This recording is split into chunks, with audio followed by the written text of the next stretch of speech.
नमस्कार. माझ्या YouTube चॅनलमध्ये तुम्हा सर्वांचे खूप खूप स्वागत आहे. आजच्या व्हिडिओमध्ये आपण पाहणार आहोत सीनियर सिटीजन यांनी या नियमांचे पालन करा आणि निरोगी जीवन जगा. चला तर मग तुम्ही वयाचे 65-80 वर्षापर्यंत जीवन जगताना चांगल्या पद्धतीने जगत आहात. याचा अर्थ तुम्ही तुमच्या म्हातारपण एन्जॉय करत आहात, नाही का? आणि हे खरे असले तरी 100 वर्षापर्यंत तुम्ही जगू शकता. तुम्ही विचार करू शकता की बरेच लोक असे म्हणतात की वय वाढल्यानंतर शरीर कमजोर होते. परंतु हे पूर्ण खरं नाही, पूर्ण सत्य नाही. खरं तर हे आहे की काही लोक वयाच्या 70-75 वर्षाचे झाल्यानंतर सुद्धा तंदुरुस्त दिसतात, निरोगी दिसतात आणि निरोगी आयुष्य जगताना आपल्याला दिसतात. ही लोक मानसिकदृष्ट्या, शारीरिकदृष्ट्या त्यांची शारीरिक लवचिकता तसेच आत्मविश्वासपूर्ण ते जीवन जगताना आपल्याला आढळतात. आणि तुम्हाला आश्चर्य वाटेल की हे लोक शारीरिकदृष्ट्याच नाही तर मानसिकदृष्ट्या सुद्धा भक्कम असतात. हे तेच लोक आहेत जे जास्त काळ जीवन जगणार आहेत. तर जास्त काळ जीवन जगणारच नाही तर चांगल्या पद्धतीने जीवन एन्जॉय सुद्धा करणार आहे. या व्हिडिओमध्ये मी तुम्हाला अशा 10 गोष्टी सांगणार आहे की खास गोष्टी सांगणार आहे की ज्या तुम्हाला साधारण व्यक्तीपेक्षा खास व्यक्ती बनवतात. आणि जर तुम्ही हे पाहत असाल तर तुमच्या आयुष्य हे वाढणारच. त्याचबरोबर तुम्ही स्वस्थ जीवन सुद्धा जगू शकाल. कदाचित तुम्हाला यातील काही गोष्टी आश्चर्यचकित सुद्धा करू शकतात. परंतु एक पॉइंट तुमच्या लंबी आयुष्याचा एक संकेत देतात.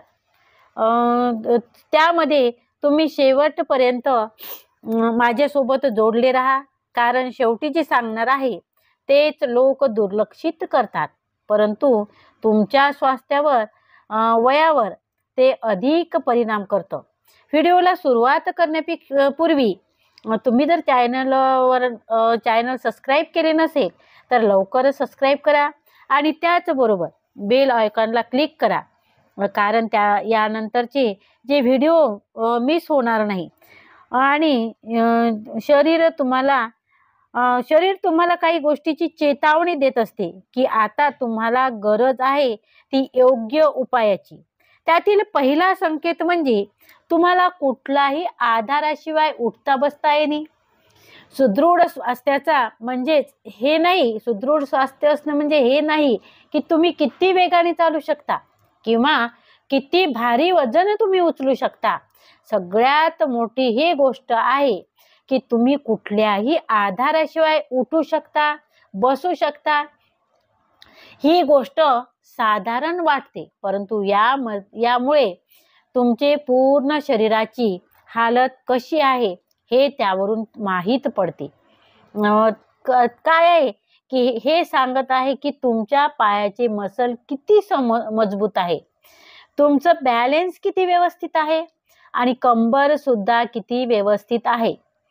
तर बघा की काय होतं की तुम्ही जर खुर्चीवर बसलेले आहात आणि खुर्चीवरून तुम्ही पटकन तुम्हाला उठता येतं, कुठल्याही आधाराशिवाय उठता येतं, बसता येतं, तर तुम्ही आरोग्य तुमचं ठीक आहे. परंतु जर तुम्हाला आधार घ्यायची गरज पडत असेल तर कुठेतरी तुम्हाला त्या गोष्टीचा विचार करावा लागतो. जर तुम्हाला आधाराशिवाय तुम्ही उठत असाल, बसत असाल तर हे सांगते की तुमच्या पायाचे मसल किती मजबूत आहे, तुम्हाला बॅलेन्स व्यवस्थित आलेला आहे. परंतु काय होतं की जसं वय वाढत जातं मसल हे कमजोर होऊ लागतात. परंतु ते किती लवकर होते हे पूर्णपणे त्यावर आधारित आहे की तुम्ही तुमचे शरीराचा उपयोग किती करता.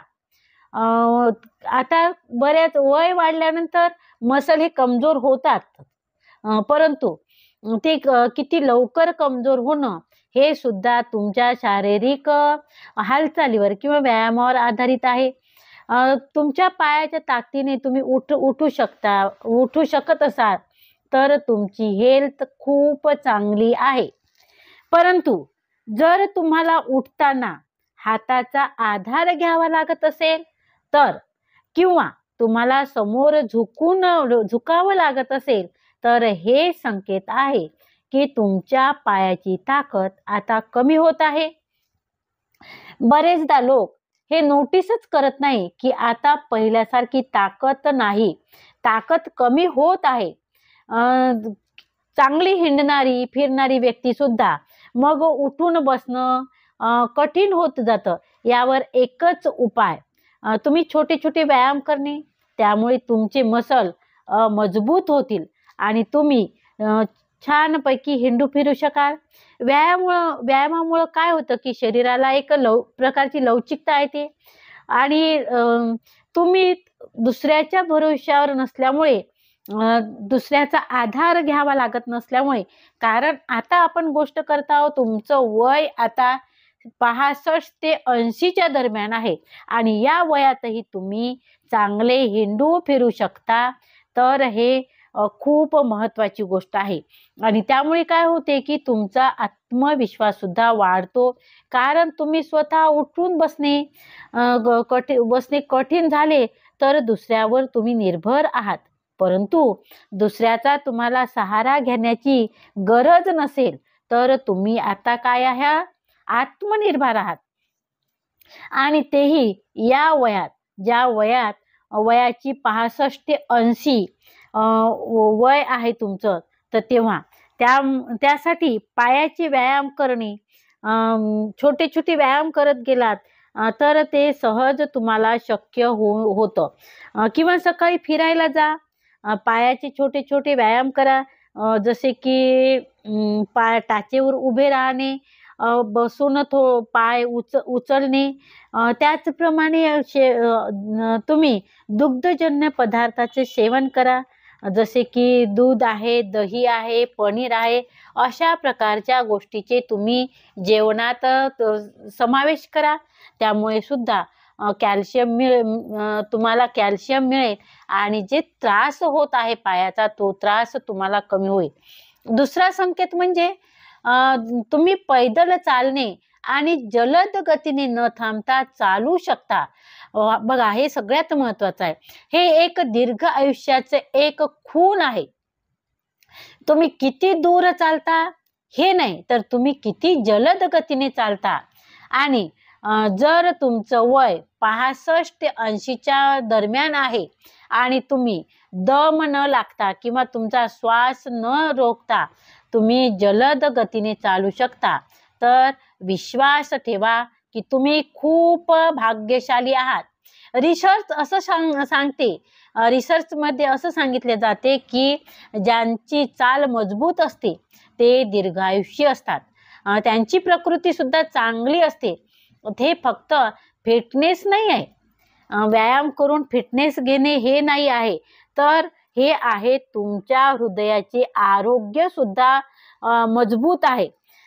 कारण काय की तुम्ही चालल्यानंतर तुम्हाला तुमचा श्वास रोखत नाही, तुम्हाला दम लागत नाही आणि त्यामुळे तुमचं हृदयाचं आरोग्य सुद्धा मजबूत आहे, छान आहे. तसेच फुफ्साची ताकद सुद्धा तुमची चांगली आहे. मांसपेशी सुद्धा तुमच्या हे आहे. आणि त्याचबरोबर तुम्हाला हे मिळतं जुळतं रिझल्ट हा आहे की तुम्ही मजबूतीने चालता, तुम्ही थोडं धावूही शकता, तर तुमचं हृदय हे मजबूत आहे, हे याची खूण आहे. जे तुम्ही पाय सुद्धा आता तुमचे विचार करा की जेव्हा तुम्ही वॉकला जाता सकाळी, तेव्हा लवकर आणि आत्मविश्वासपूर्ण तुम्ही जर चालत असाल, झपाझप पावले टाकत आणि आत्मविश्वासपूर्वक तुमचे पावले टाकत असाल की तर पहिल्यापेक्षा तुम्ही आता पहिले आधी चालत होतात तुम्ही, पण आता हळूहळू चालतात. तर थोडंसं दूर गेलं की तुम्हाला श्वास रोखतो, दम लागतो, तुम्हाला थोडं थोडं थांबावं लागतं. तर बघा, कधी कधी काय होतं की चालताना गती हळू झाली, पायऱ्या चढताना दम लागत आहे, तेव्हा स्वतःला एक प्रश्न करा, असं का होत आहे, आणि त्यावर उपाय करायला लागा. चालण्याच्या स्पीड बघा, त्यावर वर्क करा. चालणे म्हणजे कोणत्याही कठीण काम नाही आहे. तर काय करायचं, तर कोणत्या ठिकाणी पोहोचणं नाही आहे चालणे म्हणजे. तर तुम्ही तुमच्या ओव्हरऑल हेल्थचं ते माप आहे, ते मापदंड आहे. तुम्ही जलद आणि न थांबता चालणारी व्यक्ती असाल तर जास्त फिट आणि ॲक्टिव्ह राहतात. आणि हो, चालण्याच्या फायद्यात मेंदू सुद्धा कामी आहे. तुमची मेमरी तेज करते, म्हणजेच काय होते की तुमच्या लक्षात राहते. त्याचबरोबर वृद्धापकाळात मानसिक आजारापासून तुम्हाला दूर ठेवतं. जे तुम्ही चालता, वॉकला जातात, तर त्यामुळे काय होते की तुमची मेमरी तेज होते. त्याचबरोबर तुम्हाला मानसिक आजारापासून दूर ठेवते. आणि जर तुम्हाला हे माहीत नसेल की तुम्ही कोणत्या स्पीडने चालता, तर एक छोटी तुम्ही टेस्ट करा. सरळ चाला 10 पावले, नंतर तुमचे चालणे जलद करा. नंतर जर तुम्ही कोणताही त्रासाशिवाय हे करत असाल, तुम्हाला कुठल्याही प्रकारचा त्रास झाला नसेल, तर तुम्ही फिट आहात. आणि जर तुम्हाला दम लागत आहे, तुमचा श्वास रोखत असेल, तर मग टेन्शनचं काम आहे. पण टेन्शन घेऊ नका. रोज वॉकला जा आणि हळूहळू स्पीड वाढवा आणि तुमच्या व्यवस्थित पॉश्चरकडे लक्ष द्या.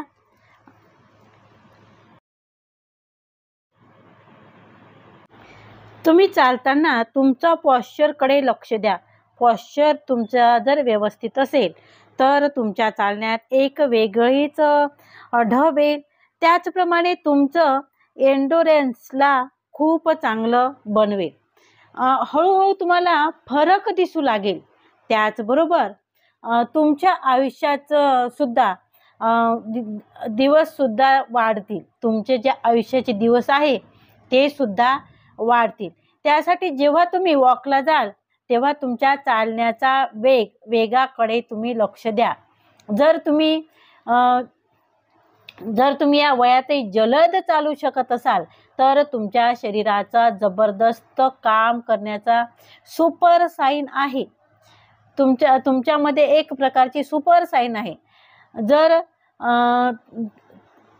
त्यामुळे तुम्ही व्यवस्थित त्या याच्यानुसार जर हे केलं, तर तुम्ही आपलं चालणं व्यवस्थित जर चालू ठेवलं, तर एक तुमच्या आयुष्यात मात्र वाढ होऊ शकते. तुमचे आयुष्याचे दिवस वाढू शकते. आता बघू आपण तिसरा संकेत कोणता आहे. एका पायावर 10 सेकंद संतुलन सांभाळणे, बॅलेन्स सांभाळणे. म्हणजेच संतुलन ही गोष्ट आहे की जिच्याकडे तुम्ही काही तकलीफ झाली, त्रास झाला तरच पाहतो. संतुलन हे अशी गोष्ट आहे की आपण त्या गोष्टीकडे लक्ष देत नाही. परंतु खरं हे आहे की जर तुम्ही वयाचे आता 65 ते 80 या वयाच्या दरम्यान असाल, तर आजच तर विना डगमगता एका पायावर कमीत कमी 10 सेकंद उभं राहू शकता. तर विश्वास ठेवा, तुम्ही खूप चांगल्या स्थितीत आहात. रिसर्च असं सांगतं की ज्याचं बॅलेन्स चांगलं राहतं त्यांचे आयुष्य सुद्धा दीर्घ असतं. ते दीर्घ आयुष्य असतात आणि अपघाताचा धोका मात्र त्यांना कमी असतो. कारण काय, त्यांना बॅलेन्स आलं असल्यामुळे त्यांची पडण्याची शक्यता कमी असते. आणि त्यामुळे त्यांचं जे अपघात होऊ शकतात, त्या अपघाताची अपघात सुद्धा कमी होऊ शकतात. संतुलन ठेवणे हे फक्त पडण्यापासून वाचले पाहिजे हा त्याचा उद्देश नाही, तर तुमची पूर्ण नर्वस सिस्टीम नसेल तर रिफ्लेक्स त्या रिफ्लेक्स चांगले काम करण्याचा ते एक संकेत आहे. जेव्हा तुम्ही एका पायावर उभे राहता तेव्हा तुमचे डोळे, कान, बॉडी पोझिशनची सेन्स तिन्ही सोबत तुम्ही काम करतात आणि त्यातील कुठल्याही एका ठिकाणी तर काय होतं, कुठल्याही एका ठिकाणी अडथळा आला तर बॅलन्स सिस्टीम बिघडतं. आणि जर तुम्हाला माहिती करून घ्यायचं आहे की बरेचदा बॅलन्सची कमजोरी हळूहळू येते, बॅलन्स जाणं हे हळूहळू होतं, तर तुम्हाला याचा पत्ता सुद्धा लागत नाही. एक दिवस पाय घसरतो, एखाद्या दिवशी तुमचा पाय घसरतो, तेव्हा तुम्हाला रिअलाइज होतं की त्यासाठी बॅलन्स येणे खूप महत्त्वाचं, बॅलन्स असणं खूप महत्त्वाचं असतं. आपलं बॅलन्स जात आहे, आपल्या बॅलन्स राहत नाही, ह्या गोष्टी लवकर लक्षात येत नाही, ह्या गोष्टी लक्षात यायला वेळ लागतो. आणि अशा वेळी काय होते की एखाद्या वेळेला पाय घसरला किंवा काही झालं तर पडल्यानंतर आपला पाय वगैरे मोडू शकतो आणि तेव्हा असं लक्षात येतं की आपलं बॅलन्स राहत नाही. आता हे बॅलन्स राहण्यासाठी छोट्या छोट्या एक्सरसाइज सुरू करा, जसे की heel raise, side leg lifts आणि एका पायावर 10 सेकंद उभे राहावे. हे करून पाहावे, त्यामुळे संतुलन येतं तर स्वतःवर विश्वास येतो. संतुलनच येत नाही तर एक प्रकारे स्वतःवर तुमचा विश्वास येतो. संतुलन म्हणजे येणाऱ्या काही वर्ष तुम्ही अजून चांगलं काम करू शकता, याचं हे एक संतुलन येणं म्हणजे तुम्ही अजून काही काळ, काही वर्ष तुम्ही चांगल्या प्रकारे काम करू शकता, हे त्याचं द्योतक आहे की हे संतुलन आलं तर हे सांगतं की तुम्ही चांगल्या स्थितीत आहात. आता संकेत नंबर 4 पाहू. नवीन शिका. जर तुम्ही आजही काही नवीन शिकायचा प्रयत्न करत असाल, तर नवीन काम शिकण्यात रुची घेत असाल, नवीन काम शिकण्याचा प्रयत्न करत असाल किंवा रुची घेत असाल, तर जसे की नवीन भाषा शिकणे, एखादं मोबाईलमधलं एखादं ॲप शिकणे, नवीन पुस्तकं वाचणे किंवा काही नवीन छंद जोपासणे, हे सुद्धा त्याच्यात येऊ शकतं. तर काय होतं की जर तुम्ही खूप अलग आहात, जर तुम्ही ह्या गोष्टी तुम्हाला करण्याची इच्छा होत आहे, त्या गोष्टी तुम्ही करत आहात, तर तुम्ही खरंच खूप वेगळे आहात.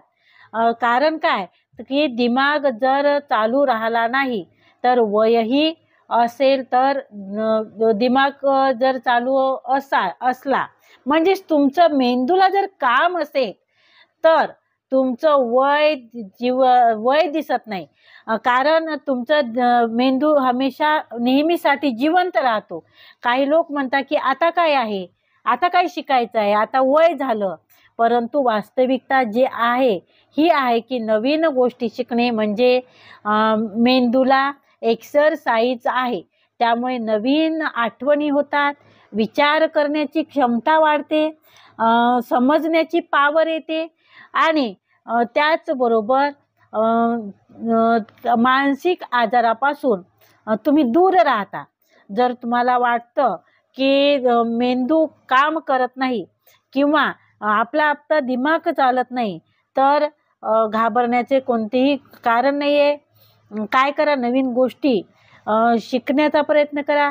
एक शब्दकोळे झाले, गाण्याच्या ओळी झाल्या लक्षात ठेवण्यासाठी, कारण त्यामुळे काय होईल की तुम्ही मेंदूला ताण द्यायला लागाल किंवा मेंदू काम करायला लागतो की एखादं गाणं, जुनं गाणं आहे, ते गाणं आठवत आहे आपण, तर ह्या गोष्टी कशा आहे की ह्या गोष्टीमुळे मेंदूला एक प्रकारची चालना मिळते. नवीन गोष्टी शिकणं झालं, त्याचबरोबर नवीन गेम ट्राय करून पहा, शिका, किंवा कोणत्या मुलांना जर तुम्ही त्यांच्याकडून होमवर्कला मदत करू शकता, एखादा तुमचा नातू सुद्धा असू शकतो, त्याला होमवर्क करण्यासाठी तुम्ही मदत करा. आणि प्रत्येक वेळी नवीन शिकू शकता तुम्ही, प्रत्येकच वेळी नवीन काहीतरी तुम्ही शिकू शकता. त्यामुळे काय होतं की मेंदू तेज बनेल, मेंदू तुमचा तेज बनण्यास मदत होते. आता बघू आपण नंबर 5, रोज चालते फिरते राहा. छोट्या छोट्या एक्सरसाइज करणे. दीर्घ आयुष्यासाठी मोठ्या एक्सरसाइजची गरज नाही. रोज चालणे हा सुद्धा खूप महत्त्वाची गोष्ट आहे, रोज चालणे. तर आपल्या दीर्घ आयुष्यासाठी खूप मोठी कोणती एक्सरसाइज तुम्हाला करायची नाही आहे, व्यायाम करायचा नाही आहे. तर त्यासाठी तुम्हाला छोट्या छोट्या मूवमेंटही केल्या तरी खूप मोठी गोष्ट आहे. कारण काय आहे की आता तुमचं वय 65-80च्या दरम्यानचं आहे, आणि मग अशा वेळेला तुम्ही मोठ्या कुठल्याही गोष्टीचा मागे न लागता छोट्या छोट्या गोष्टी आहे, जसे की स्वतः फिरायला जाणे, पायऱ्या चढणे, पकडून पायऱ्या चढणे, जिना चढणे, किंवा छोटे छोटे काम करणे, स्वतःला करण्यासाठी उत्सुकता दाखवणे की मला आवड आहे तुम्हाला काम करण्याची, आणि ते काम करा तुम्ही. तर तुम्ही फिटनेस राहा, तुमची फिटनेस राहील. स्वतः काही केल्यामुळे तुमची फिटनेस राहील. जरुरी नाही की रोज तुम्ही जिमलाच गेले पाहिजे. छोट्या छोट्या ॲक्टिव्हिटी जरी केल्या तुम्ही तरी खूप मोठी बदल त्यात होते. जसे की तुम्ही भाजी आणायला जाणे, पाणी भरणे, कपडे वाळवत घालणे, दोरीवर कपडे वाळवत घालणे, आणि ह्या सर्व गोष्टी तुम्हाला एक्स्ट्रा स्ट्रॉंग बनवते. ह्या छोट्या छोट्या जरी गोष्टी वाटत असल्या तरी सुद्धा तुम्हाला ते एक्स्ट्रा स्ट्रॉंग बनवते. आणि हळूहळू मूवमेंटची सवय वाढवा. आता आज जर तुम्ही काम केलं तर ते काम थोडं थोडं तुम्ही वाढवा, आणि त्यामुळे काय होईल की छोटी छोटी मेहनतही मोठं यश मिळवून देते. सोशल कनेक्शन बनवा. कोणाशी नवीन गोष्टी शिकण्यासाठी प्रत्येक दिवशी हलके फुलके मूवमेंट्स हे करा, हलके छोटे छोटे. आणि दीर्घ आयुष्याची सुपर सिक्रेट आहे की यापैकी जे तुम्ही करता ते समजून जा की तुम्ही योग्य ट्रॅक पकडला आहे, तुम्ही योग्य ट्रॅकवर आहात. तर ह्या गोष्टी तुम्ही रोज करायला हव्यात. छोट्या छोट्या वाटतात आपल्याला ह्या गोष्टी, खूप काही मोठ्या नाही आहे, परंतु ह्या जरी छोट्या छोट्या वाटत असल्या तरी याचा फायदा मात्र रिझल्ट खूप चांगला तुम्हाला दिसून येईल. आता 6वा संकेत आहे की तुम्ही चांगल्या प्रकारे आठवण ठेवता का. आता हे आपल्या मेंदूशी निगडित आहे. तुम्हाला काही गोष्टी कोणी बोललेलं आठवतं का. आता आपल्या मेंदूच्या स्वास्थ्य हे तितकंच आवश्यक आहे. जेवढं तुमचं शारीरिक स्वास्थ्य गरजेचं आहे तेवढंच गरजेचं मेंदूचं स्वास्थ्य सुद्धा आहे. आताची गोष्ट बोलणे किंवा किंवा कोणासोबत झालेलं बोलणं हे स्पष्टपणे आठवण ठेवू शकता का. तर जर तुम्ही ह्या गोष्टी आठवण ठेवत असाल तर तुमची ब्रेन पॉवर मजबूत आहे. ही बुद्धिमानी ह्या गोष्टी बुद्धिमानी किंवा शिक्षणाच्या म्हणजे ह्या अभ्यासाच्या किंवा शिक्षणाच्या गोष्टी नाही आहे. तर हे संकेत आहे की तुमचा दिमाग अजूनही त्या नसा आणि रक्तसंचाराची हालत अधिक चांगली आहे. आणि म्हातारपणात हलके फुलक्या चुका ह्या होणारच आहे, ह्या गोष्टी नॉर्मल आहे. जसं की एखाद्या वेळेला काय होतं की चाबी कुठे ठेवली हेच आठवत नाही, कुठे चाबी ठेवली असेल, ह्या गोष्टी न आठवणे ह्या कोणाच्याही बाबतीत घडू शकते, तुमच्याच बाबतीत नाही. किंवा काही शब्द विसरणे, काही शब्दांची आठवणच राहत नाही. कुणाचं नाव विसरणे, चेहरा ओळखीचा वाटतो पण त्याचं नेमकं नावच विसरतो आपण, त्याचं नाव आठवत नाही. तर ह्या गोष्टी नॉर्मल आहे.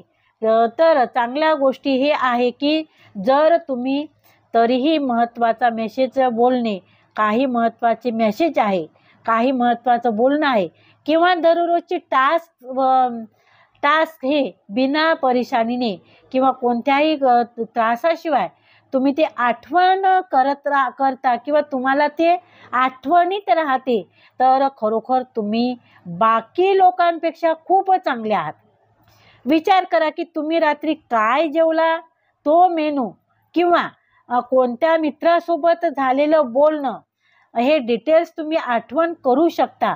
तर तुम्ही आजही नवीन गोष्टी लवकर शिकता किंवा समस्या सोडवणे किंवा ह्या सर्व छोट्या छोट्या टेस्ट आहे जे सांगते की दिमाग अजूनही किंवा तुमचा मेंदू अजूनही चांगला आहे, दुरुस्त आहे. आणि ह्या छोट्या छोट्या वाटणाऱ्या गोष्टी खूप महत्त्वाच्या आहे. जसे की न्यूजपेपर वाचन करा, पुस्तक वाचा गोष्टीचे, कुटुंबासोबत बोला कुटुंबासोबत किंवा काही स्वतःला चॅलेंज तुम्ही करा. काही चॅलेंज तुम्ही स्वतःसोबत करा की मेंदू ही एक मसल सारखंच आहे. जसं मसल आहे, मसल बाबतीत आपण पाहिलं त्याचप्रमाणे मेंदूचं सुद्धा आहे. त्याला रोज एक्सरसाइज पाहिजेच, त्याला रोज व्यायाम हा पाहिजेच. जे लोक वाचतात, गेम खेळतात किंवा काही नवीन शिकतात किंवा जास्त लोकांसोबत राहतात, त्यांच्या वयासोबतच वय वाढलं तरी त्यांचा ब्रेन पॉवर चांगलाच राहतो. ते एकटे राहणे, न बोलणे ही मेंदूची कमजोरी वाढवते. यासाठी ॲक्टिव्ह राहा. जर तुमच्या मानसिक स्वास्थ्य जाणून घ्यायचे असेल तर ट्राय करा की परवा रात्री तुम्ही काय जेवण केले होते किंवा एखादी छोटीशी लिस्ट वाचून घ्या. एखादं काहीतरी लिहा तुम्ही आणि ते वाचा आणि वाचल्यानंतर त्यातला काय भाग तुमच्या लक्षात राहतो हे सुद्धा एक टेस्ट तुम्ही घेऊ शकता. ती पुन्हा आठवण करा त्या काय वाचलं होतं. जर तुम्ही आरामात करू शकत असाल तर तुमचा मेंदू हा फिट आहे, व्यवस्थित आहे, चांगलं काम करू शकते किंवा सशक्त आहे. आणि जर कठीण वाटत असेल तर काळजीचं कारण नाही, काळजी करू नका, हळूहळू सुधारणा होऊ शकते. जसे की रोज काही वाचा, कोणाकडून काही नवीन शिका किंवा वॉकला जात जा. त्यामुळे ब्रेन सुद्धा मजबूत राहतो. एक स्वच्छ मेंदू किंवा तुमची लाईफ सोपी करते. जर तुमचा मेंदू चांगले विचार करणारा असेल, पॉझिटिव्ह असेल तर तुमची लाईफ तुमचं जीवन ते सोपं करतं. सोपंच करत नाही तर तुम्हाला तुमचे जीवन कंट्रोलमध्ये ठेवण्यासुद्धा मदत करत असते. जर तुमचा मेंदू तेज असेल तर तुम्ही तुमचे डिसिजन स्वतः घेऊ शकता. नाहीतर नवीन गोष्टीचा आनंद सुद्धा तुम्ही घेऊ शकता, नवीन गोष्टी शिकण्याचा आनंद सुद्धा तुम्ही घेऊ शकता. जर आपला मेंदू व्यवस्थित काम करत नसेल, आपल्याला आठवण राहत नसेल किंवा काही गोष्टी विसरत असू तर मात्र आपल्याला दुसऱ्याच्या मदतीची गरज पडते. परंतु ह्या सगळ्या गोष्टी आपल्या व्यवस्थित आहे तर आपल्याला दुसऱ्याचे मदत घेण्याची कुठल्याही प्रकारची गरज नाही. आता पुढचा मुद्दा आहे, तुम्ही सकाळी उठल्यानंतर उत्साही असता का? तुम्ही झोपेतून उठला आणि झोपेतून उठल्यानंतर तुम्ही उत्साही आनंदी असता का? की वय वाढलं आहे, आता वय वाढल्यानंतर झोप नाही होत, अपुरी झोप होते, ह्या समस्याला तुम्ही सामान्य समस्या समजता का? की जसं आता माझं वय वाढलं आणि वय वाढल्यामुळे ह्या गोष्टी माझ्यासोबत घडतातच. तर असा तुम्ही विचार करता का? तर ह्या गोष्टी चुकीच्या आहे. बरेचदा लोकांना झोपीची समस्या ही वयानुसार समजतात. काही लोकांना असं वाटतं की वय झाल्यामुळे मला झोपेची समस्या आहे, परंतु तुम्ही आजही सकाळी बिना अलार्म न लावता तर कुठल्याही प्रकारचा तुम्हाला उठवण्यासाठी काहीही गोष्टीचा उपयोग कुणाला उठवायला लावायची गरज नाही, कुठलं घड्याळाचं तुम्हाला अलार्म लावायची गरज नाही. आणि तरी तुम्ही जो वेळ तुम्ही सांगितला आहे तुमच्या बुद्धीला, मनाला, मेंदूला, त्याच वेळेवर तुम्हाला जर जाग येत असेल तर काय होते की दिवसाची सुरुवात तुमच्या प्रसन्नतेने होत असेल तर खूप छान आहे. हे चांगली गोष्ट आहे. तुमच्यासाठी खूप चांगली गोष्ट ही आहे की झोप तुमची होत असल्यामुळे तुमचा दिमाग किंवा तुमचा मेंदू चांगल्या प्रकारे काम करतो आहे, हे त्याचं लक्षण आहे. तर काय होतं की दिवसाची सुरुवात तुमची झोप चांगली झाल्यामुळे काय होते, दिवसाची सुरुवात प्रसन्नतेने होते. आणि हे खूप छान आहे की चांगली झोप तुमच्या हार्टसाठी, तुमच्या मेंदूसाठी, तुमच्या इम्युनी सिस्टमसाठी आणि सगळ्यात महत्त्वाचं म्हणजे तुमच्या एनर्जीसाठी, या सर्वावर खूप चांगलं परिणाम ते करते. वेळेबरोबर वृद्ध व्यक्तींना झोप किंवा गाढ झोप येण्याची समस्या किंवा झोप येत नाही, वय झाल्यानंतर झोप न येणे ही समस्या पण येऊ शकते. पण तुम्ही जर बिना काही परेशानी गाढ झोप घेऊ शकता तर हे एक जबरदस्त पॉझिटिव्ह साईन आहे तुमच्यासाठी. त्यामुळे शरीर स्वतः दुरुस्त होते. तुम्हाला छान झोप लागत असेल तर झोपेमुळे काय होतं की ज्या काही आहे आपल्या शरीराचं जे आपलं शरीर थकलेलं आहे तर हे शरीर झोपेमुळे आपोआप दुरुस्त होत असतं. तुम्हाला माहित आहे का, ब्रेन सुद्धा रिपेअर होत असतं छान झोपेमुळे. आणि एनर्जी लेवल सुद्धा टॉपवर राहते, अतिशय चांगली राहते. विचार करा, जेव्हा तुम्ही सकाळी उठता आणि जेव्हा तुम्हाला कसं वाटते की असे वाटते की दिवसाची सुरुवात ही एनर्जी पूर्ण होते की सुस्ती राहते. आता या वयात हे स्वीकारलं जातं की आता थकावट तर येणारच आहे, कारण आता वय झालेलं आहे. त्यामुळे थकावट येणार आहे, थकवा येणार आहे. आणि हे सगळं कशामुळं होतं, आपण समजतो की हे वय वाढल्यामुळे झोप येत नाही का. आणि झोप न चांगली झाल्यामुळे ह्या सगळ्या गोष्टी तुमच्यासोबत घडत आहे. तुम्हाला सुस्त वाटते, तुम्हाला थकल्यासारखं वाटते. हे सगळं खराब झोपेमुळे होते किंवा तुम्हाला झोप न झाल्यामुळे होते. ते वयासोबत येतेच, परंतु असे होणे गरजेचे नाही. हे झालंच पाहिजे. आता वय झाल्यामुळे मला झोप येत नाही हे गरजेचं नाही. तर तुम्ही काय करायला पाहिजे की तुमचं योग्य रुटीन ठेवा. झोप चांगली होण्यासाठी योग्य रुटीन तुम्ही तुमचं जपा. मोबाईल स्क्रीन कमी करा आणि प्रत्येक दिवशी एकाच वेळेवर झोपा. जसं की आज 8 वाजता झोपले तर उद्यासुद्धा सगळं बंद करून, मोबाईल वगैरे बंद करून, लाईट बंद करून आणि तुम्ही तुमच्या रूममध्ये थंड हवा असली पाहिजे की जेणेकरून थंडावा असला पाहिजे. तर अशा वेळी तुम्ही झोपण्याचा प्रयत्न करा. तर एक दिवस झोप येणार नाही, परंतु रोज जर हे रुटीन पाळलं तर त्याच वेळेवर तुम्हाला झोप येऊ शकते.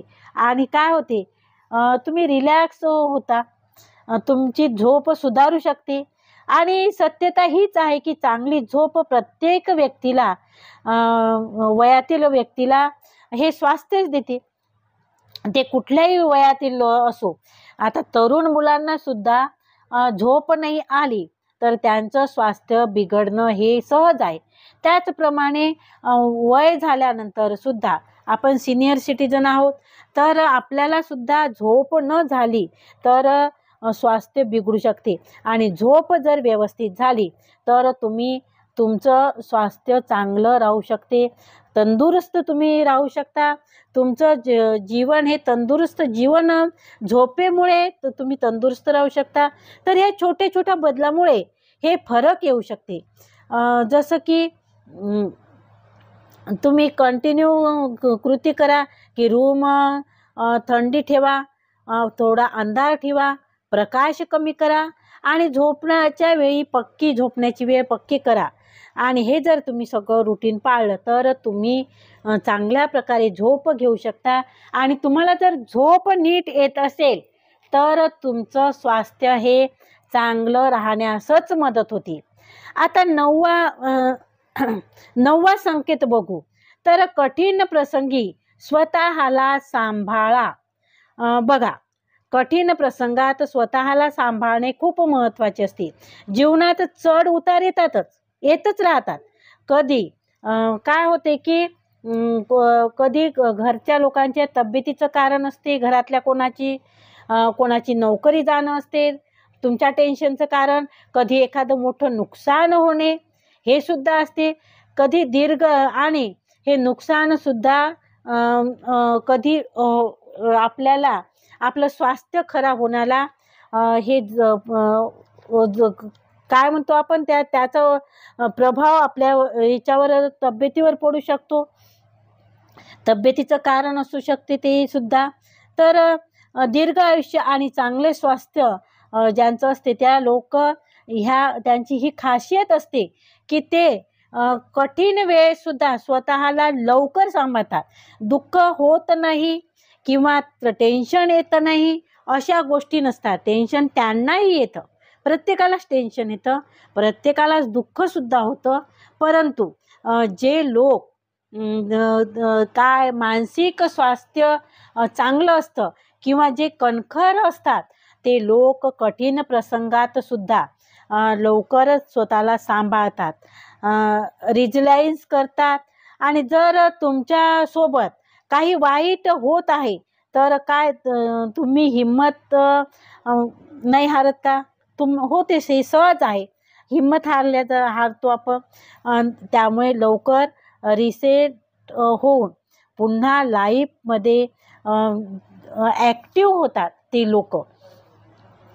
पण काय होतं की काही लोकांचं काय होतं की ह्या दुःखातून ते लवकर सावरत नाही आणि त्यातच त्यामुळे तब्येतीवर त्याचा परिणाम होतो. आता रिसर्च असं सांगतात की लोक संकटात स्वतःला सांभाळतात, जे लोक सांभाळतात किंवा स्वतःला सांभाळले जातात त्यांची इम्युनी सिस्टम मजबूत राहते. जे लोक स्वतःला सांभाळतात त्यांची इम्युनी सिस्टम खूप चांगली मजबूत राहते आणि कमी वयात त्यांना गंभीर आजार होत नाही. जर तुम्हाला वाटतं की कधी कधी निराश वाटतं तर छोट्या छोट्या गोष्टीपासून सुरुवात करा. जसे की तुमच्या परेशान्या आहे, तुमचे जे त्रास आहे, तुमचे काही टेन्शन आहे ते लिहून काढा एखाद्या वहीवर, किंवा तुमच्या विश्वासास पात्र मित्र असेल तर त्यांच्यासोबत बोला. आता ह्या सगळ्याच गोष्टी सगळ्याला सांगत बसणे हे योग्य नसते. तर जे कोणी तुमच्या विश्वासात पात्र असेल त्यांना तुम्ही तुमचं टेन्शन आहे ते बोलून दाखवा, त्यांना सांगा. आणि जी गोष्ट कंट्रोलमध्ये आहे त्याच्यावर तुम्ही लक्ष द्या. हे सर्व तुमची मानसिक ताकद वाढवत असते. बघा, ही गोष्ट सुद्धा सगळ्यात महत्त्वाची आहे की कठीण प्रसंगात सुद्धा स्वतःला सांभाळणे. ह्या छोट्या छोट्या गोष्टी आहे, ह्या जो आपल्या आयुष्यात घडतात, परंतु त्यातून बाहेर कसं निघायचं ह्या छोट्या छोट्या गोष्टी आहे. परंतु त्या जर तुम्ही पाळल्या तर तुमचं आरोग्य निश्चितच चांगलं राहण्यास मदत होते. आता पुढचा संकेत आहे की डॉक्टरचे रिपोर्ट नॉर्मल येते तेव्हा डॉक्टरकडे रुटीन चेकअपसाठी जाणे जरुरी आहे. जरी तुम्ही हेल्थ रिपोर्ट नॉर्मल येत असले तरी. आता बऱ्याच जणांना काय वाटतं की मला काहीच झालं नाही, मागच्याच वेळेस रिपोर्ट बघितले, सगळं चेकअप केलं, काहीच निघालं नाही, मग आता मला कशाला, मला त्रास तर होत नाही, काही दुखतही नाही, त्याच्यामुळे मला डॉक्टरकडे जाण्याची गरज नाही, असं बऱ्याच जणांना वाटतं की काही दुखलं तरच डॉक्टरकडे जायचं. परंतु हे चुकीचं आहे. रुटीन चेकअप दर महिन्याला करणे गरजेचं आहे. आणि जरी तुम्ही हेल्थ रिपोर्ट तुमचे नॉर्मल येत असले तरी सुद्धा कोणाला ब्लड प्रेशर आहे, शुगर आहे, थायरॉईड आहे किंवा हृदयासंबंधी काही टेस्ट आहे, तुम्ही भाग्यशाली आहात. याचा अर्थ तुमचं शरीर सिस्टम चांगलं कार्य करत आहे, तुम्हाला काहीच निघत नाही. काही लोकांना ह्या सगळ्या गोष्टींचा त्रासाला सामोरे जावं लागतं, परंतु तुम्हाला असं वाटते काहीच तर निघत नाही, परंतु ही गोष्ट चुकीची आहे. तुम्हाला काहीही निघत नाही याचा अर्थ तुम्ही भाग्यशाली आहात, की तुमचं शरीर सिस्टम चांगलं कार्य करत आहे. आणि होऊ शकतं की कधी कधी मेडिसिन चालू आहे, पण जर डॉक्टर नेहमी नवीन बिमारी नाही हे सांगत असेल, एखादी तुम्हाला मेडिसिन चालूही आहे परंतु तुम्ही चेकअप करायला गेला तर त्याच गोळ्या पुन्हा तुम्हाला देत आहे, तीच मेडिसिन पुन्हा चालू ठेवायला सांगत आहे, तर जरुरी नाही की नवीन कुठली बिमारी तुम्हाला झाली पाहिजे, त्या डॉक्टरांनी सांगायला पाहिजे नाही का. सगळ्या टेस्ट ठीक येत आहे तर हे तुमचं दीर्घ आयुष्याचं सर्वात मोठा संकेत आहे. आता छोटी लाईफस्टाईल चेंज करणे, जर वॉकला जाणे, संतुलित आहार घेणे, त्याचबरोबर नशा न करणे, हे एक सोबत तुमचा रिपोर्ट नॉर्मल ठेवते. ह्या सगळ्या गोष्टी तुमचा रिपोर्ट नॉर्मल ठेवू शकते. वृद्ध लोकांना विचार केला की तुमचे रिपोर्ट नॉर्मल कसे, एखाद्या कोणाला जे नॉर्मल रिपोर्ट येतात त्यांना जर विचारायला गेले तर तुमचे नॉर्मल रिपोर्ट कसे काय येतात, वर्षानुवर्ष काहीच निघत नाही, तर ते घाबरू नका. ते त्यांचं उत्तर काय असते, त्यांचं उत्तर काय मिळतं, घाबरू नका, जरूरत पडली तर डॉक्टरला भेटा, स्वतःचा इलाज स्वतः करू नका आणि ऑनलाईन काहीही गोष्टी तुम्ही मागून त्यापेक्षा त्याचा प्रयोग शरीरावर न करता, स्वतःला इलाज स्वतः न करता, ऑनलाईन काही न मागता विश्वासार्ह डॉक्टरांचा तुम्ही, सगळ्यात महत्त्वाची गोष्ट आहे की सल्ला घेणे, डॉक्टरांचा सल्ला घ्या. आता 11वा संकेत हे आहे की स्वतःसाठी तुम्ही छोटे उद्दिष्ट ठरवता का. तर सगळ्यात महत्त्वाचं आहे जगण्यासाठी, जीवन जगत असताना स्वतःसाठी छोटे का होईना तर उद्दिष्ट ठरवा. जे लोक नेहमी जीवनात काही ना काही उद्दिष्ट ठेवतात, भले ते छोटेच असतील, जसे की आज मला पार्कमध्ये जाऊन 2 किलोमीटर मी वॉक करणार आहे, हे छोटंसं उद्दिष्ट आहे. तुम्हाला वाटेल की हे उद्दिष्ट थोडी आहे, पण कंटिन्यू ते ठेवणे, त्याच्या सातत्य ठेवणे, ह्याला उद्दिष्ट असंच म्हणतात. तर ह्या गोष्टी तुम्ही पाळणे, भले ते छोटे असतील, जसे आज पार्कमध्ये जाऊन 2 किलोमीटर वॉक करणे आहे किंवा बगीच्यात 5 रोपटे लावणे आहे, हा तुमचा उद्दिष्ट आहे. बगीच्यात गेलं एखाद्या की तिथे मी 5 रोपटे लावत जाईल, किंवा कोणाचा वाढदिवस लक्षात ठेवणे आहे, त्यामुळे तुमचं लक्षात स्मरणशक्तीला चालना मिळू शकते, त्यामुळे तुम्ही पॉझिटिव्हिटी तुमच्यात राहते आणि जगण्याची इच्छा बाकी लोकांपेक्षा, इतर लोकांपेक्षा कितीतरी पटीने जास्त राहते. आणि सगळ्यात महत्त्वाचं, दीर्घ आयुष्यासाठी जीवनात उद्दिष्ट असणे खूप गरजेचं असते. जर तुम्ही स्वतः रोज किंवा हप्त्यातून एक हलका फुलका उद्दिष्ट ठेवत असाल तर तुमचा दिमाग म्हणजेच तुमचा मेंदू, हृदय, आत्मा आणि ऑल ॲक्टिव्ह ठेवण्यास तुम्हाला मदत करते. तसेच डिप्रेशनपासून दूर ठेवण्यासाठी सुद्धा मदत करते. जर तुम्ही ह्या 10 पैकी तुमच्यात काही संकेत असेल, जे आपण 10 संकेत पाहिले तर त्यापैकी तुमच्यात काही असेल तर तुम्ही योग्य वाटेवर आहात, योग्य रस्त्यावर आहात आणि हिम्मत आणि संतुलन, तेज दिमाग, पॉझिटिव्हिटी, पॉझिटिव्ह विचार करणे, दिनचर्या आणि मित्र, हे स्वास्थ्य शरीर ठेवण्यासाठी सगळं हे मिळून एक प्रकारचे सर्वात मोठं तुमचं सिक्रेट आहे. चांगल्या जीवन जगण्याचं, दीर्घ आयुष्याचं हे रहस्य आहे किंवा सिक्रेट आहे. आणि म्हणूनच ह्या सगळ्या ज्या गोष्टी आहे, ह्या जे सांगितलेल्या त्या योग्य प्रकारे तुम्ही तुमच्या जीवनशैलीत उतरवू शकतात किंवा त्या नियम पाळू शकतात. ते छोटे छोटे जरी असले तरी ते संकेत तुम्ही तुमच्यात आहे का, किंवा छोटे छोटे गोष्टी तुम्ही पाळून आपलं जीवन चांगल्या प्रकारे दीर्घ आयुष्य, आणि दीर्घ आयुष्यच नाही तर तुम्ही दीर्घ आयुष्याबरोबर तुमचं आयुष्य तुम्ही एन्जॉय करू शकता, जीवन तुम्ही एन्जॉय करू शकता. तर धन्यवाद. आजचा हा व्हिडिओ कसा वाटला ते कमेंटद्वारे नक्की कळवा. तसेच व्हिडिओला लाईक करा, शेअर करा आणि चॅनलवर जर नवीन असाल तर चॅनलला सबस्क्राईब नक्की करा. तर तुमच्यासाठी खूप खूप शुभेच्छा. धन्यवाद.